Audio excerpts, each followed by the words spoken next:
بەناوی خوای گەورە سڵاوتان لەبێت بینێرانی بەڕێز و خۆشەویست گفتوگۆکانی وەفدی هەرێم لە بەغداد بەرداوامن بەڵام تاوکو ئێستا نەگەشتون بە ڕێکەوتن لە لێدوانێکدا قوبات تاڵەبانی سەرۆکی شاندی حکوومەتی هەرێم ڕایگەیاندووە تاکو ئێستا وەفدی هەرێم و بەغداد ماویانە بگەن بە ڕێکەوتن و باسیش لەوەکت بڕوانە کە سپەی هیچ وەفدێک لە هەرێمەوە سەردانی بەغداد بکات. لە بەرنامەی ئەمڕۆ لەگەڵ هەیەک لە بەڕێزان دکتۆر موسە ئامین ئەندامی پەرلەمانی عێراق لە ستودیۆی سەرەکی هەروەها لە هەولێرە و مامۆستا سەلیم سوشکەی سەرۆکی فراکسیۆنی کۆمەڵی ئیسلامی لە پەرلەمانی عێراق گفتوگۆ لەسەر ئەم پرسە دەکەین. گفتوگۆکانی وەفدی حکوومەتی هەرێم لە بەغدا بەردەوامن تاوەکو ئێساش هەردوو لە نەگەیشتونەتە ڕێکەوتنی کۆتایی. ماوەی چەند ڕۆژەکە وەفدی حکوومەتی هەرێم بە سەرۆکایەتی قوبات تاڵەبانی جێگیری سەرۆکی حکوومەتی هەرێم لە بەغدایە. زانیاریە ڕۆژنامەوانیەکان ئاماژە بەوە دەکەن تاوەکو ئێستا هەرێم و بەغدا لەسەر دۆسیەی نەوت و موچە نەگەیشتونەتە ڕێکەوتن و چەند پێشنیارێک لەلایەن وەفدی هەرێمەوە کراون. بە گوێرەی زانیاریەکان وەفدی هەرێم ئامادەیان دەربڕیوە 460,000 بەرمیل نەوتی ڕۆژانە و نیوەی داهاتە فیدراڵیەکان ڕادەستی عێراق بکەن بەو مەرجەی بەغدا تەواوی شایستە داراییەکان و دانەوەی قەرزی کۆمپانیا و حەقدەستی کۆمپانیا نەوتیەکان لە ئەستۆ بگرێت، بەڵام بەغدا پێشنیازەکەی ڕەت کردوێتەوە. سەرچاوە ڕۆژنامەوانەکان ئاماژە بەوە دەکەن لە ئێستادا پێشنیازی دووەم کە خۆی دەبینێتەوە لە ڕادەستکردنی 250,000 بەرمیل نەوت و داهاتی گومرگ و باج گفتوگۆی لەبارەوە دەکرێت، بەڵام ئەمەشیان تا ئێستا یەکلا نەکراوەتەوە. بەشێک لە پەرلەمانتارانی عێراق باز لەوە دەکەن تاوەکو حکوومەتی هەرێم نەوت ڕادەستی بەغدا نەکات هیچ بڕەپارەیەک لە بەغداوە بۆ هەرێم ڕەوانە ناکرێت. گفتوگۆکانی بەغدا و هەرێم لە کاتێکدایە وا بڕیارە ناوەڕاستی ئەم هەفتەیە حکوومەتی عێراق پرۆژە یاسای بودجەی 2021 ڕەوانەی پەرلەمان بکات. بە پێی زانیاریەکان هاوشێوەی یاسای قەرز حکوومەتی عێراق بە نیازە لە پرۆژە یاسای بودجەی ساڵی داهاتوودا ناردنی پارە وابەستە بکات بە ڕادەستکردنی نەوتەوە. بە گوێرەی یاسای قەرز کە پەرلەمانی عێراق لە مانگی ڕابردوو بەبێ فراکسیۆنە کوردیەکان پەسەندی کرد، ئەگەر حکوومەتی هەرێم پابەند بێت بە ڕادەستکردنی بڕێک نەوت و نیوەی داهاتە فیدراڵەکان، بەغدا موچەی فەرمانبەران دەنێرێت.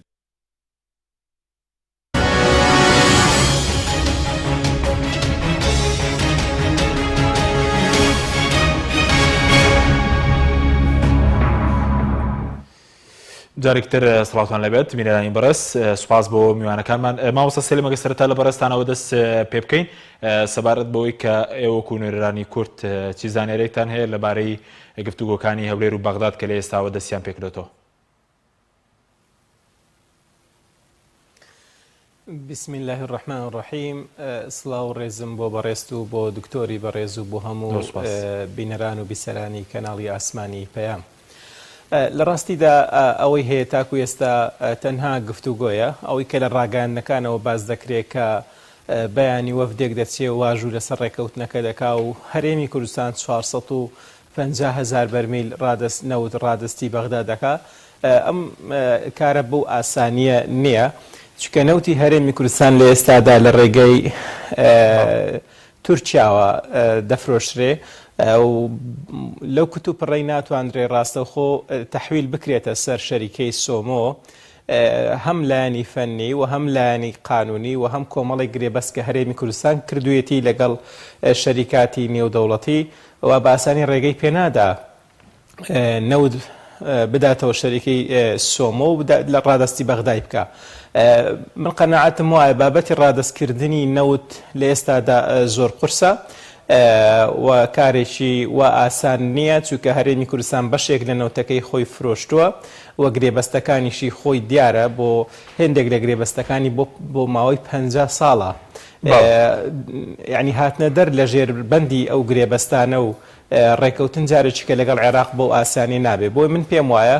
ئەوەی کە لە ئیعلام باز دەکرێت لە ڕاگەاندنەکانەوە باز دەکرێت کە تەنها بەیانی واژووی کۆتایی دەکرێت و هەموو شت کۆتایی پێدێ ڕاست نییە. ئەوەی کە لە ئێستادا ڕاستە ئەوەیە سێ سەرۆکایەتیەکە، سەرۆکی ئەنجومەنی وەزیران، سەرۆکی کۆمار، سەرۆکی پەرلەمان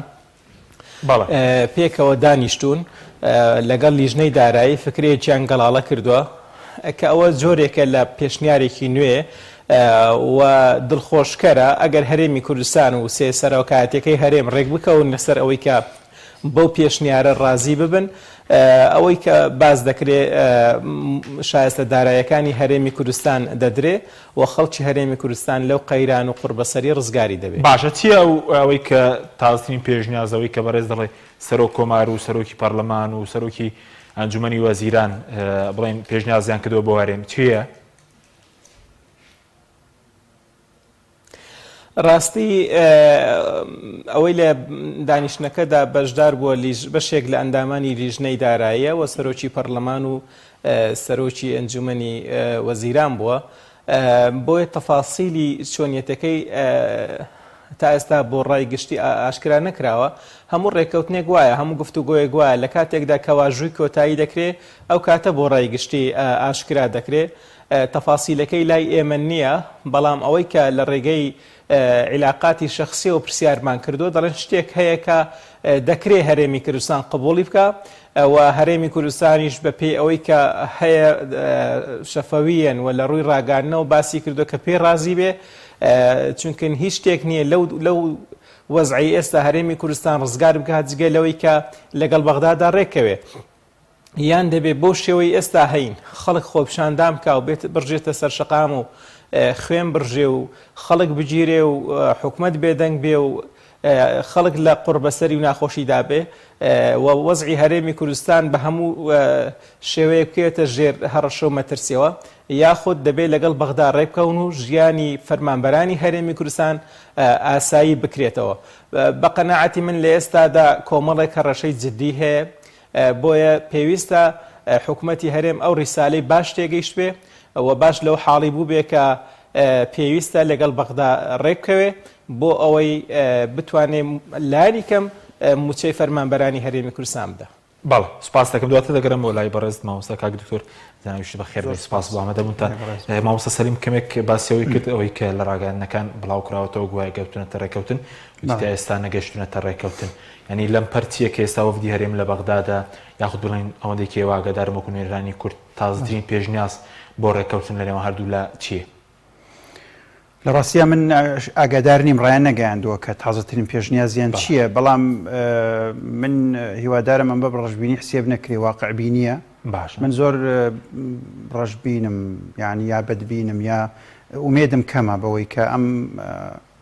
گفتوگویانە سەر بگرێت سەرگرتنێکی وا کە چارەسەرێکی ڕیشەیی کۆنکرێتی بێ بۆ ئەو مشکلەی کە لە هەرێمی کوردستان هەیە لەبەرەوەی ئەمانە کە کۆبنەوە یعنی ئامانجی حکوومەتی هەرێم بەدەستهێنانەوەی ئەو 320 ملیارەیە کە لیان وەرگرتوێتەوە ئامانجەکەی دابینکردنی موشەی فەرمانبەران نییە چونکە ئەو 300 ملیارە ئەگەر بێتەوە بۆ هەرێم پێشتریش کە دەهات موچە دواکە و دەبڕا وانە لەبەرەوە ئەمە چارەسەری موچەی خەڵک ناکە ئەو گفتوگویانە هەمیشە خۆدزینەوە لە بەرپرسیارەتی لە هەردوو حکوومەت هەم ئیتیحادی هەم حکوومەتی هەرێم ئەو عنوانەیە کە لە ژێری ئەم مەسەلانە یەکتری غافڵکردن تەرحیلی مشکلات یعنی گواستنەوەی قەیرانەکان بۆ قۆناغێکی تر بۆ چارەسەر بەنجکردن سڕکردنی قەیرانەکان ئەمما چارەسەر و ڕوبەڕووبوونەوەی واقعی قەیرانەکان تا ئێستا ئێرادێکی بەم شێوەیە لە حکوومەتی هەرێمی کوردستانەوە نییە و حکوومەتی بەغداش ئاستی داخوازیەکانی ڕوونیە جۆر هەندێک جار ئەگۆڕێ ئەوەی کە ئەتوانێت چارەسەری ئەم قەیرانە بکە ئەمڕۆ من لەو کۆبوونەوەی کشە بوو لێرە ڕێکخراوێک ڕێکی خستبوو بۆ میدیاکان کۆمەڵی قسەم کرد لەگەڵ برای بەڕێز مامۆستا سەلیم و گروپی 15 و سەرۆکی پەرلەمان و لەگەڵ زۆرێک لە فراکسیۆنەکانیش باسم کردووە من پێشنیارێکم هەیە کاتی خۆی بە عەبادی شموتووە بە عادل عەبدولمەهدی شموتووە ئێستش بە تەمام بە ڕەسمی بیدەمە پەرلەمان چارەسەری ڕیشەیی کۆنکرێتی ئەوەیە چییە بڵێ دوو لیژنە پێک بێنرێ ئێمە کێشەی داهات و ئیرادات و هینمان هەیە لەگەڵ حکوومەتی ئیتیحادی لیژنێک پێک بێنرێ بۆ زانینی تەواوی موچە خۆرانی هەرێم بە ناوی چواری بە پلەی وەزیفی بە شوێنی کارکردن بە هەمووی ئەوەی کە حەیدەر عەبادی کاتی خۆی دەستی پێکرد بۆ وەزارەتی پەروەردە و تەندروستی بەس تەواوی نەکرد چونکە ئامانجی چارەسەرێکی ڕیژەیی کێشەکە نەبوو بەس ئەبوایە ئەو جۆدە تەواو کرایە دوای ئەوەی کە مۆزەفی حەقیقی هەرێم ئەزانرێ بە هەموو مواصفات و تەفسیلات و دەرەجە و پلەی وەزیفی و مەعاش ئەزانین چەندیان پێویستە هەموو ساڵێک لە بوجە بڕێک موچە تەرخانەکرێ بۆ موچە خۆرانی هەرێم لە خانەیەکی جیاواز داهەنرێ بە ناوی تەعویزاتی مۆزەفین ئەم پارەیەک کە پێویستە بۆ موچەی موچەخۆرانی هەرێم وەکو موچەخۆری دەوڵەتی عێراق لە هەر شوێنێکی تر کە پێویستە پێش حکوومەتی هەرێم لە ئەستۆی حکوومەتی اتحادیە موچیان بۆ دابینکە چونکە ئەکرێ هەرێم وارداتی هەر نەبووە ئەکرێنەوتی هەر نەبووە ئەکرێ وەکو ئەمبار بووە ئەکرێ وەکو داعشە ئەو مووسڵە بووە کە لەژێر دەستی داعشا بوو یعنی خۆکرێ بەرپرسیارەتی خۆی بتزێتەوە نەخێر ئەو بودجەی کە بۆ مۆزەفین دائەنرێ دوای ئەو زانیاریانەی کە بەدەست دێ یەکەم لیژنەیەک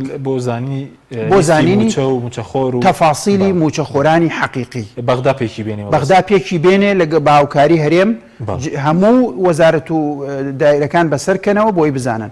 دوای ئەوە بڕێک پاریان بۆ دانرێ لە حسابێکی خاص بدرێ بە حکوومەتی هەرێم بۆی نەڵێن نادەستوریە و ئەمە ڕۆژانەوەی هەرێمە و ڕاستەوخۆ موچەخۆر مامەڵە بکا لەگەڵ حکوومەتی اتحادی ئەوانە بۆی ئەو قسانە نەوترێ کە نادەستوریە بدرێ بە حکوومەتی هەرێم بەس لە حسابێکا دانرێ لە بانقێک لە هەرێم کە ئەو حسابە بۆیان نەبێت سەحبی لێ بکەن ئللا بۆ مەسئلەی موچە نەبێ و بۆ ئەمەش کەم گەرنتی ئەوەش بکرێ ئەکرێکی لە وەکیلەکانی وەزیری دارایی عێراق ئیمزاکەی پێویست بێ بۆ سەرفکردنی پارە ماگانە بۆ ئەوەی کە دڵنیابێ ئەم پارە بۆ موچە ئەڕوا لە بەرامبەرەوە طبعا حکوومەتی اتحادی داهاتیەوێ لە هەرێم لیژنەیەکی تر پێک بێ هەر لە حکوومەتی اتحادی بۆ وردبینیکردنی تەواو لە هەموو داهاتەکانی هەرێم چ داهاتی نەوت کە بە پێی دەستورە بێ بدرێ بە حکوومەتی اتحادی چ داهاتی گومرگەکان کە بە پێی دەستورە بێ نیوەی بدرێ بە حکوومەتی اتحادی ئەو کاتە کێشەی دارە ئیرادات و مەسروفات و ئەم شتانە حەلە بێ لە بینی حکوومەتی هەرێم ئەو کاتە کێشەی موچەخۆری ئێمە حەلە بێ ئەجینا ئێمە ئەم گفتوگۆیە سەری گرت و 320 میلیارەکەشیان هێنایەوە بۆ ئێرە ئەمان کە خۆیان بەو شێوەیە مامەڵی پێوە بکەن هەرە و تاسو حەمامەی جارانەوە بەزوتت بۆچی بەڕۆژبینی کەم جارە ڕێکەوتن چونکە ئەم ئامانجەی کە من ئاواڕوون باسیەکەم ئەوانە ئامانجیان نییە ئەنی وەفدی حکوومەتی هەرێم ئێستا لە بەغدا ئامانجیەوەیە حکوومەتی هەرێم گەورەت یعنی بەعام سەیری هەموو وەزعی هەرێمەکە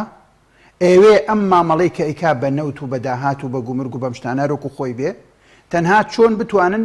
بە کەمترین زەرەر دەرچن لەگەڵ حکوومەتی اتحادی وەکو پێشیت بەبێ نەوت پارەیان بۆ مەوسەدەوە هەر ئەوەیە بەبێ نەوت پارەیان بۆ بێڵێ مەسەل نێمەنەوە نەوت تەفرۆشین ئەوە نەمان لێ ببڕە کە من دڵنیایانە کەم ئەو بەڕێزانە ئەگەر ئەیانەوێ لە پەرلەمانی عێراق ئەمە تێناپەڕێ نەوت تەسلیم نەکەن بڕینی داهات و بەش ئەوەی کە لە دەقی بودجەی ساڵی 2019 بوو ئەمە ئێستا لە پەرلەمانی عێراق تێناپەڕێ قەزیەکە حکوومەتی هەرێم خۆی بەعزێک ئیشی خراپی کردووە لە سەرەتاوە کاتێک بنمونە ئێستا وارسی شەهیدان حەقیان لەسەر حکوومەتی اتحادیە ئەنفال و قوربانیان و هەڵەبجە و جینۆساید و زیندانە سیاسیەکان و ئەمانە هەمویان حەقیان لە ئەستۆی حکوومەتی اتحادیە بۆچی حکوومەتی هەرێمە مەخسۆتە ئەستۆی خۆی ئەچێ بڕێک پارەی مۆڵ وەرەگرێ لە حکوومەتی اتحادی دوای خۆی بە کەیفی خۆی مامەڵی پێوەکە ئەوەی کە ڕوو ئەدا بارگرانێکی زۆر لەسەر حکوومەتی هەرێم دروست دەبێ موچە خۆرەکانیش وەکو وارسی شەهیدان یا وەکو زیندانی سیاسی کەمتر لە نیوەی ئەوە وەرەگرن کە حکوومەتی اتحادی یان ناتێ تۆ دوو جار زوڵمەکەی یەکێ زوڵم لە خۆتەکەی بارگرانی بۆ خۆ دروستەکەی هەر تەنها لە بەرەوەی پارێکی مۆڵ بێ و جاجار تەسەڕفی پێوە بکەن لەولاشەوە زوڵم لە هاوڵاتیانی هەرێمەکەی کە ئەرکی لەسەر حکوومەتی اتحادی ئەو لێ ملیۆنە 200 دا بە وارسی شەهید تۆ بۆ لێرە 500 پێ بەس خەرلەکەوەی دەیانتوانی بیخەنە سەر عێراق دەیانتوانی بەپێی قانون بەپێی دەستور کرد ئەخر ئەمە کێشەکەی نایانەوێ کێشەکان بە جەزری حەلکەن لە بەرەوەی پارەی مۆڵیانەوێ ئەڵێ بمانەرێ بەشێکمان بەرێ بۆ شەهیدان و بەشێکمان بەرێ بۆ زیندان خۆمان لێرە دەسی مامەڵی پێوە سپاس دەکەم مامۆستا سەلیم گەرم و لای بەڕێزت سەبارەت بوت بۆی کە بەڕێزیشت بۆچی پێ وایە کە ڕێکەوتن قورسە لەسەر مەسەلەی نەوت بەڵام ئێستا بەرپرسانی هەرێم هەموو جار حکوومەتی هەرێم دەڵێ ئێمە ئامادەین هەموو پابەندیەکان جێبەجێ بکەین و ئامادەن داواکاریەکانیش بەغداش جێبەجێ بکەین ئێستا بۆچی لەمپەرەکان چین کە ئێستا ڕێکەوتنەکە ناکرێ و ئایا بۆ بودجەی 2021 بڵین پرۆژە یاساکە ئەیە چی بەسەر دێ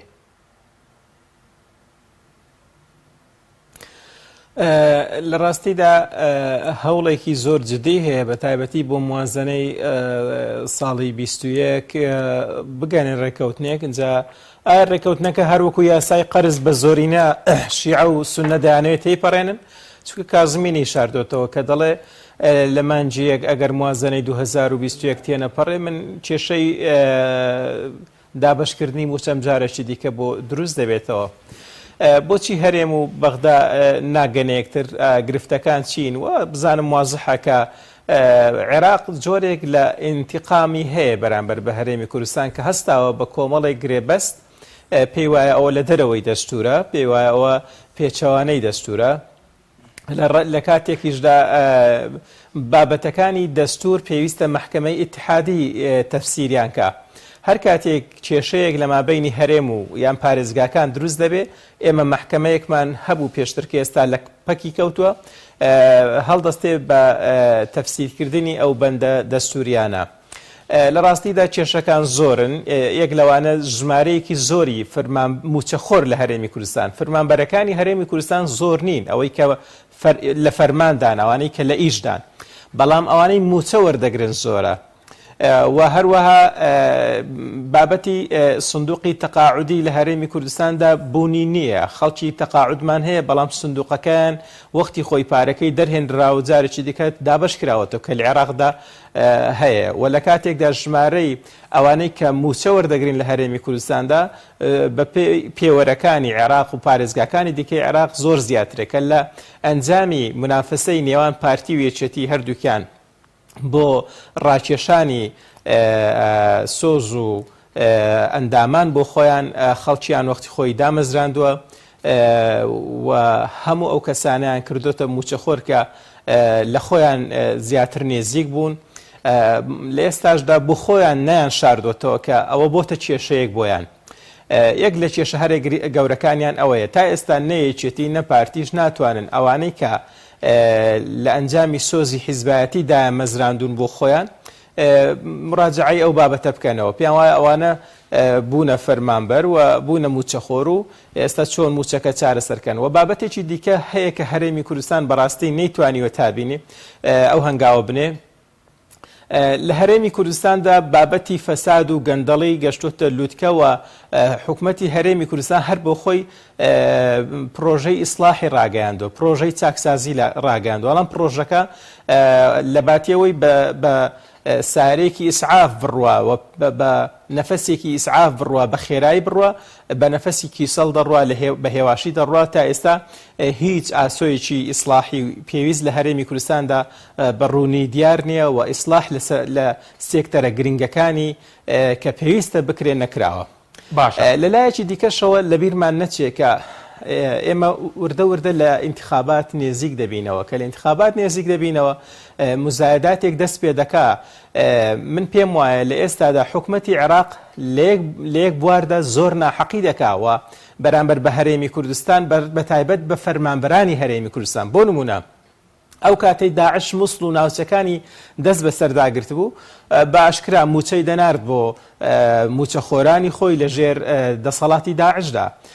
و ئێمە پێمان ڕاگەیاندون ئەگەر بێت و پارێزگاری مەسەلەن بۆ نمونە بەسڕا نەوت ڕادەزنەکە، ئایا ئێوە مۆزەفەکانی خۆتان لەوێ سزا دەدەن یان خودی پارێزگار؟ بەو شێوەیەش کە لە هەرێمی کوردستان دەبینین ناتوانین هیچ ئیجرئاتێ بکەن بەرامبەر هیچ کەسێک کە دەسەڵاتی هەیە لەو بوارەدا و بەرپرسیارەتی لە دەستدایە، هەستاون فەرمانبەران و موچەخۆرانی هەرێمی کوردستان سزا دەدەن کە پێچەوانەی مادەی 14 دەستوری عێراقا.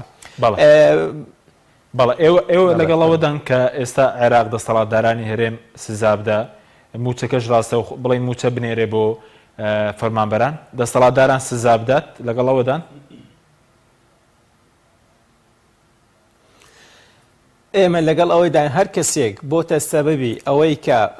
ئەو دۆخە بەسەر هەرێمی کوردستان بێنێ، بە تاکید پێویستە ئەو جۆرە کەسانە بدرێنە دادگا و سزای عادلانەی خۆیان وەربگرن. و ئەو کەسانەشی کە لە بەغداش بە هەمان شێوە بوونە هۆکاری ئەوەی کە هاوڵاتیان و فەرمانبەرانی بێگوناحی هەرێمی کوردستان سزا دەدەن کە پێچەوانەیە بەرامبەر بە هەموو دەستورێک، بە هەموو قوانینێک لە هیچ شوێنێکی دنیادا نیە حکوومەتێکی ئیتیحادی هەڵبستێ یەکێک لە ویلایەتەکانی خۆی سزا بدا لەبەر ئەوەی بەرپرسەکان یان کەسانێک لەوێ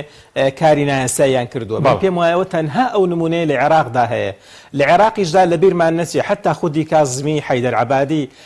کۆمەڵێک لەوانە ڕایانگەیاندووە کە ئێستا ئەوەی ئێستا هەیە بابەتی موچە بۆتە ململانەیەکی سیاسی نێوان هەرێمی کوردستان، دەسەڵاتداران و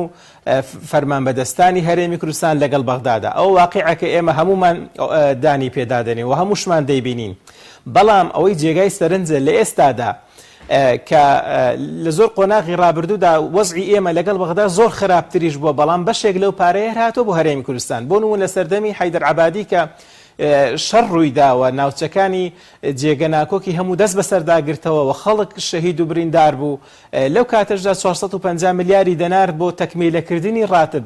لە قۆناغی لە قۆناغەکان پێم سەیرێ لە ئێستادا کە هیچ دۆخێکی لەو شێوەیە نیە و بۆ خۆشیان باش دەزانن ئەوەی کە دەکرێت بەرامبەر بە خودی فەرمانبەرەکان شتێکی ناڕەوا و ناحەقا بەڵام پەیڕەوی دەکەن گوایە لەژێر فشاری لایەنەکاندان و لە بیریشمان نەچێ بەڵێ بەشێک لە شیعەکان ئێستا بە هیچ شێوەیەک ڕازینین بەو شێوەیە موچەی فەرمانبەران بێ و بەشێکیشیان پێیان وایە کە پێویستە ئالێتی دیکە بگرنە بەر و دەرگا بەڕووی هەرێمدا بەتاوەتی دانەخەن چونکە هیچ شتێکی دیکەمان لە دەستدانێت جگە لە ڕێکەوتن بەداخەوە ئیرادەیەکی لاواز دەبینین بۆ گفتوگۆکان لەگەڵ بەغدادا ئەوەشی کە هەیە لە ڕاگەانەکان زۆر گەورە دەکرێت کە تەنها واژۆک ماوە و خەریکە ڕێک دەکەون ڕێکەوتنیش ئەگەر بکرێت دوو جۆر ڕێکەوتنمان هەیە ڕێکەوتنێکمان هەیە کاتیە تەنها مەسەلەن بۆ چەند مانجێکە هەوەی کە 320 میلیارەکە ئەوە ڕێکەوتنێکیشمان هەیە ساڵانەیە مەسەلەن بۆ موازنە دەتوانین لەسەر ڕێکەوی و ڕێکەوتنێکیشمان هەیە کۆنکرێتیە و بۆ ئیلە ئەبەدا کە پێویستە بەڕاستی ئێمە بیر لەو ڕێکەوتنە بکەینەوە لەگەڵ بەغدا ئەوەش بە چەند قۆناغێک دەبێ کە پێویست بوو باسی دەکەین سوپاس دەکەین کاک دکتۆر بگەڕێمەوە لای بەڕێزت بە بۆچوونی بەڕێزت ئێستاگەر هیچ نەوتێک تەسلیم نەکرێت هیچ بڕپارەیەک نایەت لە مەودووە کە پێشتر بەبێنەوت داهات بڵین 320 میلیارەکەش یاخڵاوەی کە لە یاسای قەرز بڵین بۆ موچە دابین کە ئەگەر نەوتەکە تەسلیم نەکرێت نایەت بڕوام وایە بە جۆرێک لە ڕێکەوتن هەر بڕێک پارە وەرەگرن بەڵام ئەو جۆرە پارە وەرگرتنەوە ئەو جۆرە ڕێکەوتنانەی کە ئاوا کورتخایەنن وەکو جەنابی مامۆستا سەلیمی ژاماژەی پێکرد و سەرەتا من شەروتم ئەمە هیچ یعنی کێشەیەکی حەقیقی بۆ ئێمە چارەسەر ناکە موچەخۆر بەو پارێ بڕەپارەی کە ئەوان ئەینێرن ئێستا لێرەوە جارێ مانگی پێشووتیانە قەرزەکەین دوور نییە کە هاتەوە بڵێ ئەمانەتەوە بە قەرز ئەنجا ئەمە چارەسەرێکی ڕیشەیی نییە ئەمە چارەسەرێکی پینۆپەڕۆیە دووریش نییە بۆ یەک دوو مانگێک چارەسەرێکی لەو شێوەیە بدۆزنەوە بەس ئایا بۆ بوجەی ئێستا ئەم مانگی دوانزەیە بوجە دێت ئەم هەفتەی داهاتوو بوجەی ساڵی 2021 دێ بۆ پەرلەمانی عێراق ئەم گفتوگۆیانەش ئێستا بۆ ئەوەیە زیاتر لە یاسای بوجەی 2021 ئەم بابەتانەیە گلاکرێتەوە ئەگەر بتوانن ڕێکەوتنێکی وا بکەن کە بەلانی کەم سیجنە بێ ساڵی 2021 پێ بێکێشە پەڕێکن ئەوە باشە بەس من قەناعەتم وانییە پەرلەمانی عێراق بەو نەفەسە پۆپۆلیستیەوە کە ئێستا لە ناو پەرلەمانە هەیە و بەرەو ئینتیخابات دەچین و مزایداتە و بەعزێک کەس بە شۆڤێنیەت و بە ڕێگەسپەرستی تایفی و بەم شتانە دەنگکۆکاتەوە و بە یعنی سەرکوتکردنی کورد و هەرێم دەنگکۆکاتەوە ئەلەم ساتەوەختا باری پەرلەمان تەبانیە بۆ ئەوەی کە باشە بەس دکتۆر خۆی حکومەتیمیش پاساوی نێنێت دەستدەوانە کە و مزایدانە بکەن بڵین خەڵک حکومت طبعا حکومت هێرێم پاساوی داوە بەدەستەوە حکومت هێرێم ئەسڵەن یعنی ڕازگۆ بین ئەم مامەڵەی بە نەوتەوە ئەیکا مامەڵەیەکی یاسایی و دەستوری و دروست نییە یعنی هەرێم بۆی هەیە سوودمەند بێ لە نەوت لە بازارکردنی نەوت بەڵام بە تەنسیق لە پێی نەسی دەستور لە بەیەکەوە تەسویقیکەن بەیەکەوە ئەو کارە بکەن لەگەڵ حکوومەتی اتحادی حکوومەتی هەرێم مافی سربەخۆ فرۆشتنی نەوتی نییە لە ڕووی دەستوریەوە لە ڕاستیانی بەتەنیا جگە لە عێراق خۆی بەتەنیا و کە ئەنەهوو ئەمە چونکە لە نەسی دەستورە لە چەندین مادە باس کراوە نەوت سەروەتێکی نیشتیمانیە بۆ هەموو عێراقیەکان ئێمە شەریکین لە نەوتی بەسڕاوانی شەریکن لە نەوتی کوردستان هەتا ئێمە سەرمان بەسەریەکەوە بێ و ناو دەوڵەتێکا بژین و ئەم مامەڵەکردنی حکوومەتی هەرێم کە سربەخۆ چوە نەوتی فرۆشتۆ و بیانی دۆزیوەتەوە بۆ ئەوەی کە مالکی بوجەی نەناردووە چی کردووە یا هەوڵێکی داوە بۆ ئەوی پایەکی تر لە پایەکانی سربەخۆیی کە ئابووریە بۆ خۆی بەدی بێنێ ئەمە بەپێی دەستور و بەپێی واقع بەو شێوەیە نییە و ئێستا لە محکەمەیەکی نێودەوڵەتی و هەروە لە تورکیا یعنی قەزیە هەیە لەسەر حکوومەتی عێراقی ڕەفعی کردووە لەسەر حکوومەتی هەرێم و لەسەر تورکیاش کە ئەگەر ئەو محکەمەیە بباتەوە کێشەیەکی گەورە بۆ هەناردەکردنی نەوتی هەرێم بە هەمیشەیی دروستە بێ و بە هەندێک سەفقاتی سیاسی و یعنی ڕجاوتکا و محکەمانە ڕاگیراون لە ناو عێراقیشە لە محکەمەی اتحادی حکوومەتی عبادی کاتی خۆش کاتی کردووە لە هەرێم کە ئەوەی ئەیکانە دەستوریە بەڵام دووبارە محکمەیەتی حادیش کە ئێستا تەجمیدە لەبەر ئەوەی دوو ئەندامی یەکیشان وەفاتی کردو یەکیشیان خاننشین بووە تەواو نیسابی کۆبوونەوەکانی تەجمید بووە بە عملی بەس لەوێش قەزیەیەک هەیە ئەگەر متابعی بکەم حکوومەتی اتحادی هەر لە هەرێمی ئەباتەوە لە ئاستی نێودوڵەتیش هەر لە هەرێمی ئەباتەوە ئەو کاتە دوایی کێشەیەکی گەورە دروستە بێ بۆ هەرێم و بۆ هەناردەکردنی نەوتێری دکتۆر ئێستا دەبێت چی بکرێت اینجا باش شتێکی تریشم لە یاد نەچێ لێرە بەچی حەقێک مەسەلەن تۆ و هەرێمی کوردستان ئەچی یان نازانم نوێ یا دەیە یانزەیە یەکێکە لەو ڕقەمانە $11 مەسەلەن کەمتر لە سعری سۆمۆی فرۆشی ئەمە زەرێکە لە هەموو بەرمیلێک نەوتە تۆ $11 زەرەر بەی لە عێراق و لە هەرێمی کوردستان بەچ مافیا ماکەی هەر لە بەرەوەی خۆ بچی بیفرۆشی جامە چی فرۆشتنێکە بۆ نایی بە سۆمۆ بیفرۆشێ بە $11 گرانتر بیفرۆشێ هەموو بەرمیلێکی تەسەور کە چەندەیەکە دوای ئەوە پارەکەیشی بودجێ خۆت لە عێراق بە ڕێکوپێکی وەرگری بەبێ هیچ منەت و یعنی هینێکی ئەوان منەتێکی ئەوان داهاتی گومرگەکان مەسەلەن ئێستا قاچاقچی زۆربەی داهاتی گومرگەکانە بە قاچاقچی ئەم دوو حیزبە و داهاتانە بن ئەم داهاتانە بۆ کە لە جیاتی بچێتە گیرفانی قاچاقچی بۆ ڕێگادەی ببێ بە بیانویە کە تۆ لە بەغاوە موچەی موچەخۆرەکانت ببڕێ ئەمە چ جۆرە حکومڕانیەکە ئەیدەی بە قاچاقچی و بە کۆمپانیەکانی حیزب نایدەی بە بەغا بۆ ئەوەی کە بەغداش پارە نەنێرێ بۆ موچەخۆرانی هەرێم ئەمە بۆچی ئەمە دووبارە ئەمە بۆچیمان زۆرە بۆچی شەیدان و وارسانی ئەوەی کە باسمان کردی خیتە ئەستۆی خۆت بۆ لە کاتێکا تۆ توانی بیخیتە ئەستۆی عێراق و زۆر زیاتریش لەوە جێبەجێ بکەیت لە 2013ەوە کە من ئێستا پرسیارێکم ناردەوە بۆ سەرۆکی هەیئەی زیندانە سیاسیەکانی عێراق لە 2013ەوە ئەبێ هەموو ئاوارەکانی دوای کیمیاوی هەڵەبجە کە لە ئێرانە ماونەتەوە بە زیندانی سیاسی حسێب بکرێن و معاشیان پێ بدرێ وەکو خەڵکی ڕەفحا لە 2013 تا ئێستا جێبەجێ نەکراوە حکوومەت هێرم ناڕوا لەمە بپرسێتەوە کە بریتێ لە ملیۆنەهان دۆلار ساڵانە بۆ خەڵکی داماوی هەڵەبجەی جینۆساید کراو بەڵام بۆ هەموو قەزیەکی تر ئامادەیە دەوەفت بنێرێ تا ئێستا وەفدێکی نەناردەوە بۆم پرسە مەسەلەن بەڵێ ئەمە پرسی بەشێکە لە خەڵکی هەرێم با ئێمە بچین بەدەمیەوە هینیکەین لەبەرەوە پرسیاری زۆر بێ وەڵام هەیە کە دلیلە لەسەر نەزانینی حکومڕانی دلیلە لەسەرەوە تەغلیبکردنی مەسلحەتی شەخسی و کۆمپانیەکانی حیزب و ئەمانە لەسەر بەرژەوەندی گشتی لە نەتیجە ئەم وەزعە دروست بووە کە ئێستا هەیە سەرنجام کە خەڵکی ژەشن خۆپشاندانەکەن لەم تەوقیتە ئەگەر ئەم حکوومەتە عەقڵی بەوە بشکایە ئەسڵەن ئەو خۆپشاندانانە باشترین پشتیوانیە بۆ ئەو وەفدێک ئێستا لە بەغدا عەقڵی نییە حکوومەتە ها عەقڵی نییە بڵێن نا بە عەقڵیش ناکە نەخێر بە عەقڵیش ناکە ئەگەر بە عەقڵیشی بکردایە ئەم خۆپشاندانانەی ئێستا لە هەرێما هەیە لەم تەوقیتا کە وەفدێک لە بەغایە باشترین پشتیوانە بۆ ئەو وەفدەکە لەوێ بە کورتی لە چڕۆیەکەوە لە ڕووی ئەوە کە ئەوان هەز دەکەن قەیرانێکی حەقیقی لە ناو هەرێما هەیە خەڵکی ئەمە قسێ نییە مەسئولێکی حکوومەتی هەرێم بیکا بڵێ پارەمان نییە بین بە موچەخۆران یا قەیرانمان هەیە یا مشکلەیەکمان هەیە یانە ڕەزایەتێکی قوڵ لە هەرێما هەیە احتیمالە بتەقێتەوە بەرەو ئاڕاستەیەکی خراپ ئەوەتە بە چای خۆتان ببینن چۆن ئاگر و هین چۆتە ناو ماڵەکانەوە چۆتە ناو بازاڕەکانەوە و چۆتە ناو خۆپشاندەرانەوە یعنی ئەمە گەر بیان زانایە استثماریکەن ئەبە شێوەیان توانی سوودی لێوە ئەسڵ تێبگەن کە ئەمە بەرژەوەندیانە بۆ حکوومەتی هەرێم سپاس دەکەم بەڵە بینەرانی بەڕێز ناوبڕێژی کورت و دەگەڕینەوە وڵاتان لەگەڵمان بمێننەوە تۆپ ئارت تاکە بریکاری تۆڕی میدیایی کۆمەڵ بۆ بەرهەمهێنان و بڵاوکردنەوەی ڕێکلام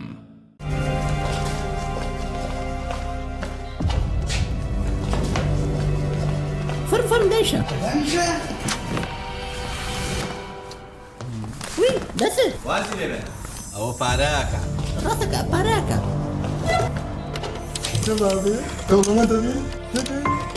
بسيطة بسيطة خبصة بسيطة بسيطة بسيطة شيء فين ربي الو الو برنجی محمودە بەڵێ باجوە بگرن ئەکتەری سەرەکی ڕێکلامەکانی ئێوە لای ئێمەیە جا ئەگەر هەفتە زۆر جا ئەگەر پارەیەکی زۆرمان نێنێ ئیتر ڕێکلام و مێکلامی برنجی محمودیش فونیش جار ئێستا جواب مەوێت برنجی محمود ڕێکلامی ناوێ چۆن؟ برنجي محمود ڕکلامی ناوێ بسيطة بسيطة ثبت بسيطة شێبوریا ئەی تۆ ێستا نەگیرابووی ربا بوري كلامبو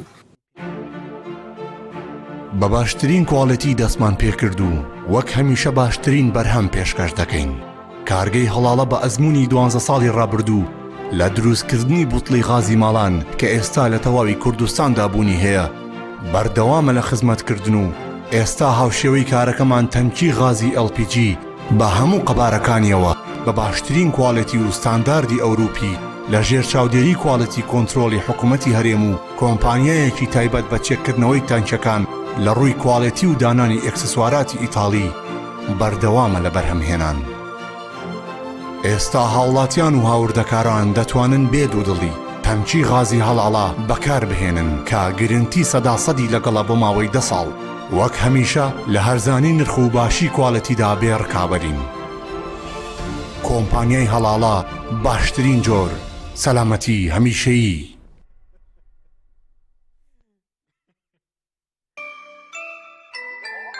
ئەم قڕاناوی چالاکە حەزی لە چپسێکی چاکە بۆیانینی لای تاکە زۆر تەندروستە و زۆر پاکە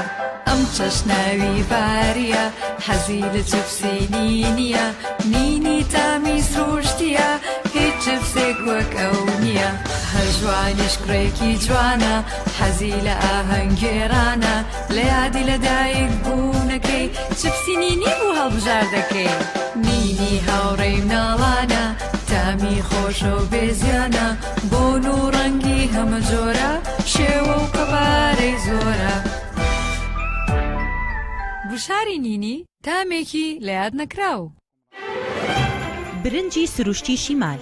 لەسەر خواست و داوای زۆری هاوڵاتیانی خۆشەویست دوای گەڕان و هەوڵێکی زۆر لە باشترین کێڵگەکانی وڵاتی ئێران ئەم جارە برنجی سروشتی شیمال باشترین و خۆشترین برنجی دەنەکخری شەژمانگەی دەرەجەیەکی ئێرانی بۆ ئێوە هێناوتە کوردستان ئەم برنجە دەنەکخڕا باشترین و بەتانترین برنجی گردەی کێڵگەکانی ئێرانە ئێمە کێڵگە بە کێڵگە گەڕاوین بۆ ئەوی باشترین برنجی سروشتی و بەتام و خۆش بۆ ئێوە بدۆزینەوە بە چاڵتوکی لە جوتیارەکانمان کڕی و خۆمان کڕەمان کردووە تاوەکو دڵنیا بینەوە لە پاکی و پوختی برنجەکەمان ئەم برنجە پڕ ڤیتامین و کانزای سروشتیە بەبێ مادەی کیمیایی و پارێزەرە لەگەڵ ئەم برنجە هیچ خەمی بەرزبوونەوەی شەکرە و کۆڵسترۆڵت نەبێت چونکە برنجێکی ئۆرگانیکە و پڕە لە مادە و کانزای سوود بەخش هەروەها ئەگە تەنیا برنجی سروشتی شیمال بخۆی هیچ خەمت نەبێ قەڵەوت ناکە تەندروستیتان لە هەموو شتێک گرنگترە بۆیە برنجێک خۆن لە سەرچاوەکەی دڵنیا بن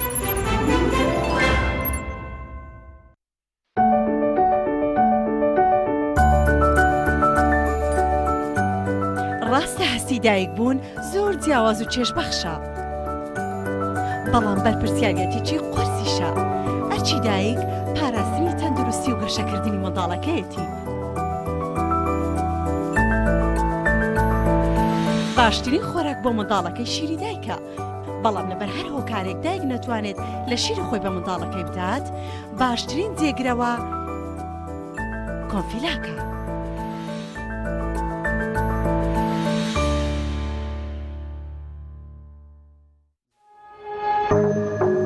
تۆپ ئارت تاکە بریکاری تۆڕی میدیایی کۆمەڵ بۆ بەرهەمهێنان و بڵاوکردنەوەی ڕێکلام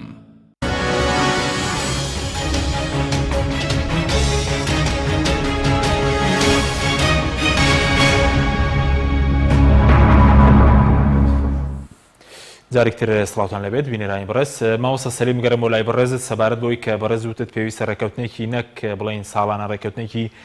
گشتگیر بکرێت پێ دوای دەبێت چی فشارێک بکرێت لەسەر حکوومەتی هەرێم و عێراقیش وەکو نوێنەرانی کورد وەکو خەڵک نازانم وەکو حیزبەکان بۆی کە هیچی تر فەرمانبەران لەم برسێتی و خەڵکیش بڵێن خەڵکی کاسبکاریش لە بێکاریدان هەبن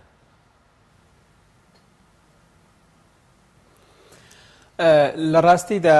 ئەو گرێبەستانەی کە حکوومەتی هەرێمی کوردستان بە ناوی ئابووری سەربەخۆ کردوویەتی کە وەختی خۆی سەرۆکی حکوومەتی ئەو کات ڕایگەاند کە ئێمە کۆمپانیادا دەمەزرێنین ئێمە ئابووری سەربەخۆ ڕادەگەێنین هەموو تاکێکی کورد ڕاستەوخۆ لەو کۆمپانیانە بەهرەمەند دەبێت لە نەوت بەهرەمەند دەبێت بە شێوەیەک ڕیکلامیان بۆ کرد لە کاتی هەڵبژارنەکانەکە دەرکەوت سەراپا هیچی وانە بوو دەبێت سەرەتا ئەو گرێبەستانەی کە حکوومەتی هەرێمی کوردستان کردوێتی بە دوو طریقە چارەسەر بکرێن یاخود وەک ئاماژتان پێدا لە ڕێگای محکەمەی اتحادیەوە هەڵبووە شێنرێنەوە یاخود دەبێت بە ڕێگەی سیاسی لەگەڵ تورکیا چارەسەر بکرێن ئەو شەریکانەی کە ڕۆژنەفت کردوێتی لەگەڵ هەرێمی کوردستان پێویستی بە هەوڵێکی دیبلۆماسی هەیە بۆ چارەسەرکردنیان لە پاشان گەڕانەوە بۆ دەستور و دەرکردنی یاسای نەوت و غاز یاسایەکمان هەیە کە لەوەتەی پەرلەمان هەیە ئەو یاسایە بوونی هەیە کە پێی دەڵێن یاسای نەوت و غاز ئەو پرۆژەی نەوت و غازەی کە لە پەرلەماندا بوونی هەیە بەڵام پێویستی بە جهودێکی سیاسی بەهێز هەیە ڕێکەوتنی لایەنە سیاسیەکان هەیە کە نەوتی هەموو پارێزگاکان بە هەرێمی کوردستانیشەوە ڕێک دەخا کە چۆن بفرۆشرێ و چۆن مامەڵەی پێوە بکرێ و چۆن داهاتەکەی بەسەر پارێزگاکان و بەسەر گەلی عێراقدا دابەش بکرێتەوە جارێکی دیکە ئەگەر ئێمە پەنا بۆ ئەوە ببین و ئەو یاسایە تەفعیل بکرێەوە تێبپەڕێندرێ بە تاکید لە کۆڵ ئەو کێشە و گرفت و مەشاکلانە دەبینەوە بە شێوەیەکی یەکجاری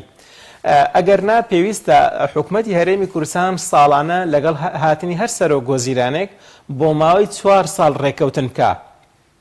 بەو شێوەیە ئابووری هەرێمی کوردستان لە گەشەدا دەبێت ئەگەر دیقەت بدەنێ ئێستا هەرێمی کوردستان بە شێوەیەکی گشتی ڕاوەستاوە هەم لە ڕووی خەدەمات و خزمەت گوزاریەوە هەم لە ڕووی بژانەوەی بازار و هەموو کەرت و سێکتەرەکان بە شێوەیەکی گشتی قەتیسماوە ڕاوەستاوە دەگەڕێتەوە بۆی کە بابەتی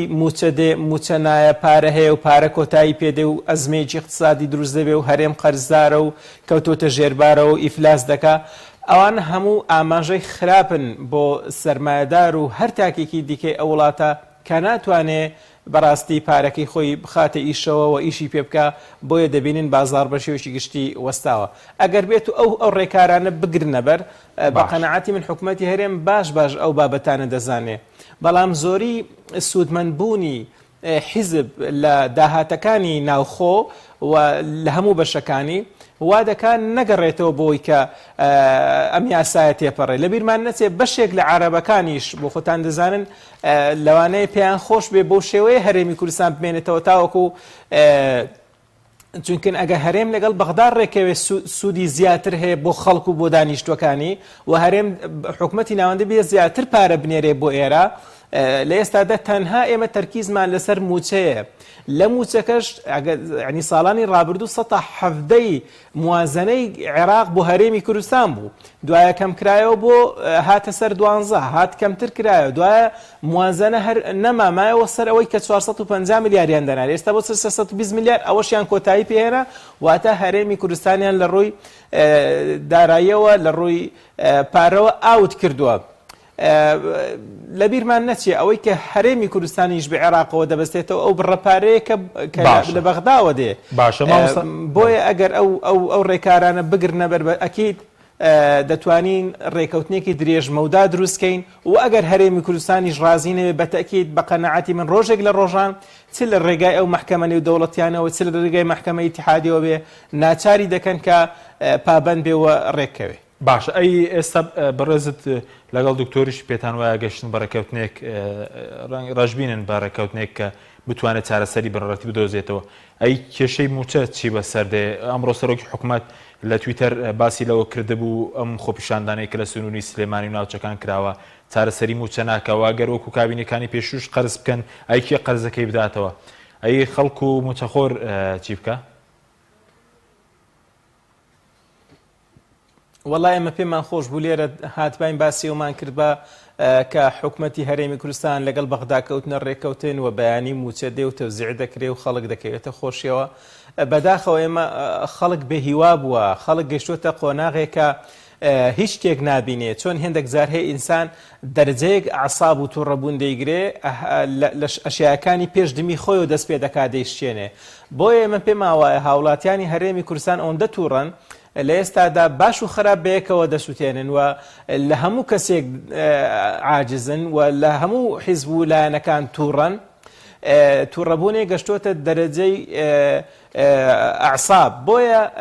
ئەدێگەوە ئاماژە نەبێت بۆ چارەسەرکردنی موچە چه ئاماژەیەکە لە هەموو دنیادا کە خۆپیشاندان دەکرێت خۆپیشاندان بریتیە لە گەیاندنی دەنگێکی ناڕەزا بۆ گوێی حکوومەت بۆ دڵی حکوومەت و دەسەڵاتدار ئەوەی کە لە دەڤەری سلێمانی ڕوویدا ئاماژەیەکی ڕوونەکە لە هەموو ناوچەکانی دیکەی هەرێمی کوردستانیش ئەو ناڕەزایەتیانە بوونی هەیە بەڵام لە ناخی هەر تاکێکدا پەنجی خواردوێتەوە و پێم وابوو ئەوە ڕیسالەی هەموو هەر سێ پارێزگاکان هەر چوار پارێزگاکانەی هەموو شار و شارۆچکەکانەی هەموو گوند و لادەیەکانە گەیاندیان بە حکومەت بۆیە پێویستە لەسەر حکومەتی هەرێمی کوردستان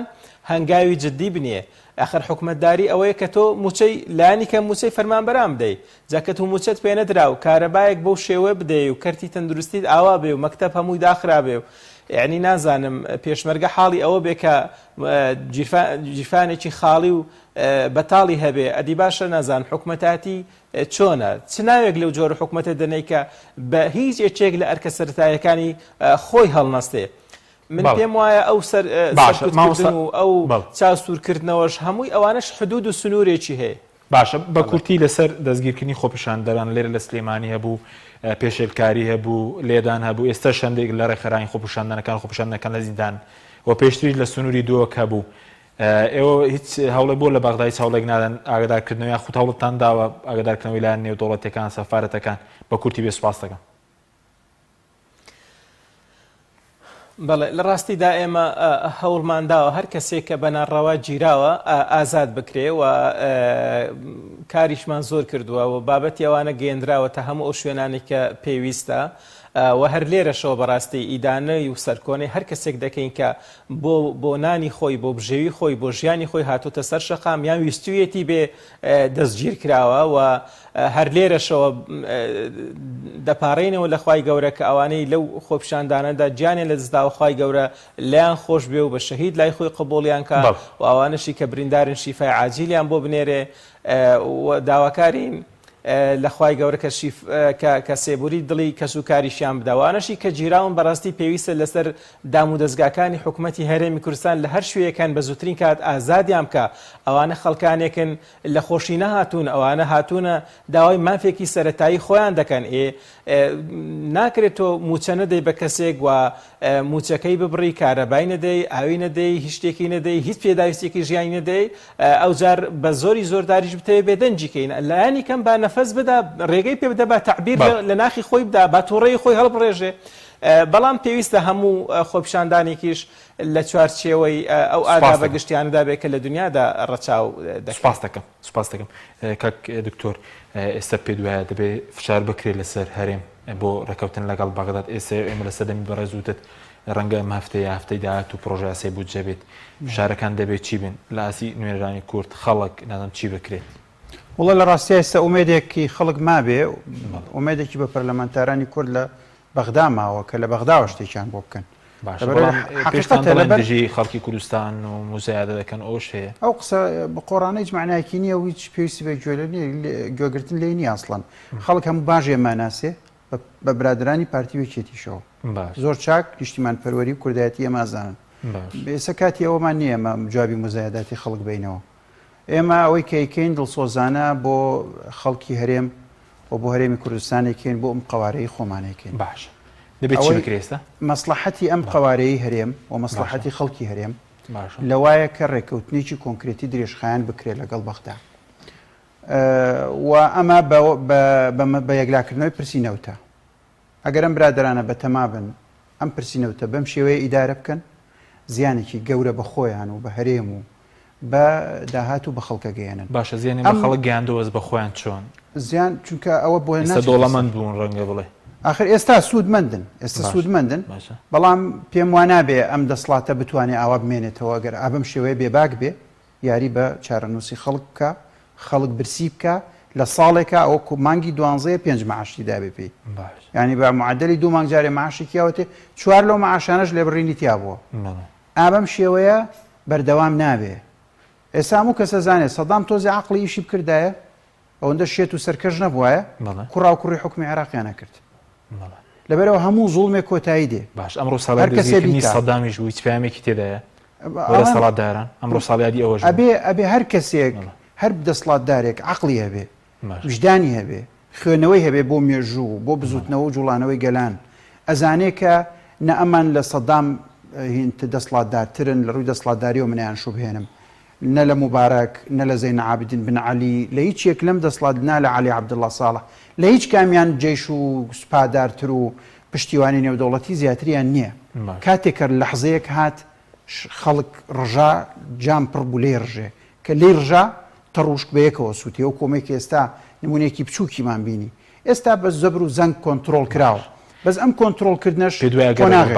ڕێگنەکەون موچە بەم شێوە خراپتر خۆپیشاندانەکان سراڵ دەدەنەوە خراپتر سەراڵە دەنەوە ئەڵبەتە من حەزەکەم لێرە پەیامێ بە حکوومەت بڵێم حکوومەتێکە ناتوانێت نانی خەڵک دابین کە معقول لە ڕێگەشی نادا خۆپشاندانیش بکە معقول لە وا ناچاریانەکە ئەوەندە تونوتیژی لەگەڵ خۆپشاندانە بەکارێنێ هەتا ناچاریان کە ئەوانیش پەلاماری بارەگا و دامەزرا و شتەکان بدەن خۆکری هەندێک کەس هەبن بە ئامانجێک بۆ شێواندنی خۆپشاندان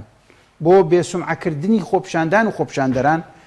هەندێک کاریان ئەنجام دابێت کە هەر بەرپرسیارەتی دووبارە دەستگا ئەمنیەکانی حکوومەتە بڵێ ئەو کەسانە کێن وەچە ئەجەندایەکیان لە پشتەوەیە بەڵام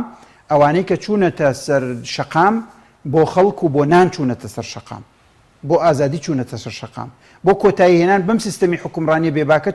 چوونەتە سەر شەقام کە هیوادارم ئەم پەیامە گەیشت بێ بە برادرانی پارتی و یەکێتی و حکوومەت کە ئەم وەزعە بەم شێوەیە کارەساتی گەورەی لێ قەومەیە بۆ هەمومان خراپە پێش هەموو کەسێک بۆ دەسەڵاتدارانی هەوان خراپە ئێمە لە زانی چۆن ئێمە هیچمانێ بیدۆڕێنین یانی وەکو شەخص وەکو حیزب وەکوانە ئێمە لەسەر ماڵی گشتی تاڵانیمان نەکردو و باڵەخانەمان دروست نەکردو و یعنی تیارە و فڕۆکەی تایبەت و شتانەمان نییە ئەوەی کە زەرەرەکە ئەوانن کە ئێستا وەکو یعنی وەکو فلیمێکی خەیاڵیە ژینیان لە ئەو پەڕی ژیانی هایلایفان کە چی شازادەیەکی دنیای زۆر دەوڵەمەند کە هەزاران ساڵە باوکی شابێر و کۆم برادرە ناژی بەسییانە یعنی تێر نابن ئەوەی کە هەیەە کوڕا و کوڕێن بەشیانەکە ئیتر بەسییانە تۆز دەلا لەو میلەتە داماوە بکەنەوە یعنی تاکەی ئەم مۆزعە بەم شێوەیە بن بڕێەوە سپاس دەکەم ماوسە سەریم نیو خولەکیش بۆ بەڕێزت وەکو پەرلەمانتاران دەبێت فشارێک دروستکەن بەوەی کە ڕێکەوتن بکرێ و ئەو بەڕێز ژوورت چاوسورکردنەوە و دۆخی ئەمنی ئەگەر خۆپیشاندان سەرکوتکەم بەکوێ دەگە بە کورتی بێ سپاس دەکەم لە ڕاستیدا پێویستە بە هەموو لایەنەکان و هەمومان بەیەکەوە هەموو ڕێگایەک تاقیکەینەوە ئێمە وەکو خۆمان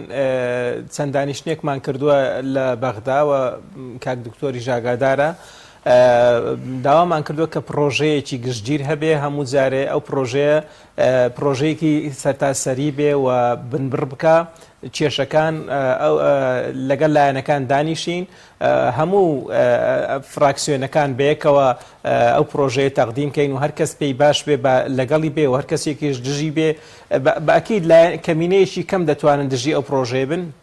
من پێم وایە ئێستا خەریکی گەڵاڵەکردنی ئەو پرۆژەیەن بۆ ئەوەی ئەو بابەتە بەیەکجاری بنبڕ بکرێ و لایەنەکانی دیکەش قسەیان لەگەڵ بکرێ لە ماوەی ئەو هەفتەیەدا کە ئێمە دەگەڕێینەوە چەند جەلسەیەکی لەسەر یەکمان هەیە و لیقاءاتی زیاتر دەکەین تا بتوانین قەناعەت بە هەموو ئەو کەسانە بێنین کە موچەی فەرمانبەرانی هەرێمی کوردستان نەخەنە ململانە سیاسیەکانەوە و بابەتی دیکەی زۆرن کە بخۆیان دەتوانن شەڕەقۆچی سیاسی لەسەر بکەن پێویست ناکە لەسەر موچەی فەرمانبەرێکی بەسیط کە لە دائیرەیەکی حکومیدا داوام دەکا عەزەڵاتی خۆیان نیشاندن. بەڵێ سپاس دەکەم زۆر سپاس بۆ بەڕێزان مامۆستا سەلیم شوشکەی سەرۆکی فراکسیۆنی کۆمەڵی ئیسلامی کە لە هەولێرە و لەگەڵ ماوەی هەروە دکتۆر موسەننا نای پەرلەمانی عێراق لە فراکسیۆنی یەکگرتووی ئیسلامی کە لە سەروی سەرێکی لەگەڵ ماوەی سپاس دەکەین. سپاس بۆ بینەرانی بەڕێز سپاس بۆ هاوکاران خواتان لەگەڵ